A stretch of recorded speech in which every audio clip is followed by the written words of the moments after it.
How's it going, everyone? It's Milwaukee coming back at you once again, and today we're going to be discussing Batman, The City of Owls by Scott Snyder and Greg Capullo. Let's get into it. Some of the issues contained in this volume are already covered in Batman Night of the Owls, but I'll briefly touch on them here again. It's Batman issues 8, 9, and Batman Annual 1. As far as Batman 8 and 9 are concerned, Batman, he fights off the owls that are attacking during the Night of the Owls at Wayne Manor. And once he fights them off, he goes to check on mayoral candidate Lincoln March, only to discover that he's too late and the Talons kill him. And in Batman Annual 1, we get a new origin for the New 52, Mr. Freeze, where he has a vendetta against Bruce Wayne because Bruce Wayne is keeping his wife Nora, who is cryogenically frozen, away from him. So Mr. Freeze escapes from Arkham Asylum and goes to kill Bruce Wayne on the Night of the Owls, and he ends up failing, right? He ain't killing Bruce Wayne. So that's those two issues. And now on to the new stuff contained within this volume. Batman traces down a member of the Court of Owls, and after he leaves her, she ends up making a phone call to her husband, which then allows Batman to trace the phone call to the location of where the Owls are having an emergency meeting post Night of the Owls. Upon arriving at the location, Batman makes a grisly discovery. Upon further reflection, Batman randomly deduces that Lincoln March faked his own death, and he heads to Willowwood Children's Home to confront Lincoln. Lincoln March tells his tale. Lincoln March takes Batman on a flight around Gotham, utilizing his flight suit, and he smashes Batman into various landmarks until the two of them end up in a new tower that's under construction as part of Bruce Wayne's renovation for Gotham.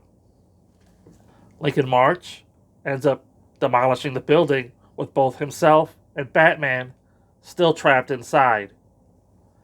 However, Batman escapes the demolition, and Lincoln March's body is never found. It turns out that Bruce Wayne did, in fact, have a baby brother who died only after being 1 day old after a car accident. This story is told in the Fall of the Waynes, the backup story written by James Tynion IV or whatever, that was collected in Night of the Owls, where I told you guys about the spoiler that was for the upcoming City of the Owls book, because Lincoln March claims to be, Bruce Wayne's long lost dead brother, Thomas Wayne Jr., but turns out that maybe he probably wasn't. But Bruce did, in fact, have a baby brother now. That's new part of the canon right there. Not sure how you feel about it, but I don't like it. I don't like Lincoln March. I don't, I'll get into it a little bit later. Dick Grayson and Bruce Wayne, they've sort of been at odds with each other throughout this whole story arc. They have a heart-to-heart here, and they reconnect. And the only conclusion to this story is that there is no conclusion. But wait, there's more. Can't believe I said that.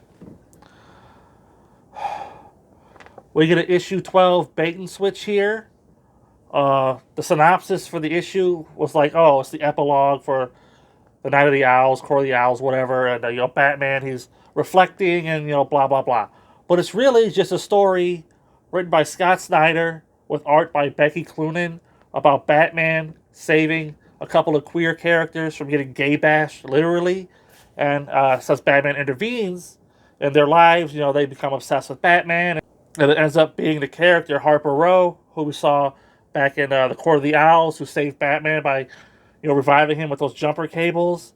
Her and her brother. It's their origin story. And your mileage may vary on this one. It's not a bad story, but it wasn't the epilogue that it said it was going to be.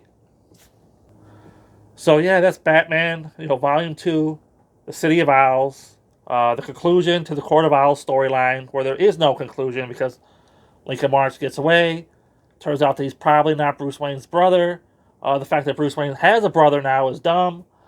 And that we don't really get a conclusion. And this story went on for 11 issues, plus an annual, plus like a 14-issue crossover event. I'm telling you, it really overstayed its welcome. And for there to be like no ending whatsoever, I mean, I don't know, maybe it gets picked up on later on. I know there's a Talon series that spins out of this. Maybe we get some answers there. But the Court of Owls, at least in Gotham, is defeated because they all commit suicide, or we're led to believe that Lincoln March has them drink the poison Kool-Aid, and so he kills them. And the whole Lincoln March story, I talked about Greg Capullo's art way back in the Court of Owls Volume 1 review, and how he was like butthurt because everybody was like making fun of him because, oh, Lincoln March looks like Bruce Wayne. Can't you draw two different male characters? And he was like, oh, there's a reason. Stay tuned, right? And it turns out the reason was that Lincoln March is supposed to be Thomas Wayne Jr. And it's like, get out of here, right? No one's buying it. It didn't go over well back in I guess it would have been 2012 when the story concluded. It's not going over well with me now. I remembered that it was coming, but I didn't really see how they were setting up, Lincoln March, because they were doing a bad job. And he did the whole fake out death. Then Luke just happens to, not Luke, what am I saying? Then Bruce just happens to look at a picture of his mother Martha, and she has like this clay heart pinned to her sweater, and that's how Bruce puts it all together, that, oh, Lincoln March, he thinks his mother is my mother. Let me go to the children's home for like the underprivileged children or whatever, where Lincoln March grew up, believing the whole time that he was a Wayne, and that he was getting the shit end of the stick while Bruce was getting like the good end. And so that would explain his whole vendetta against Bruce Wayne. And I guess he was being funded by the Court of Owls. That's how he got his money. And they're going to install him as the mayor. And, blah, blah, blah. Either way, in my opinion, Batman, the City of Owls, limps across the finish line.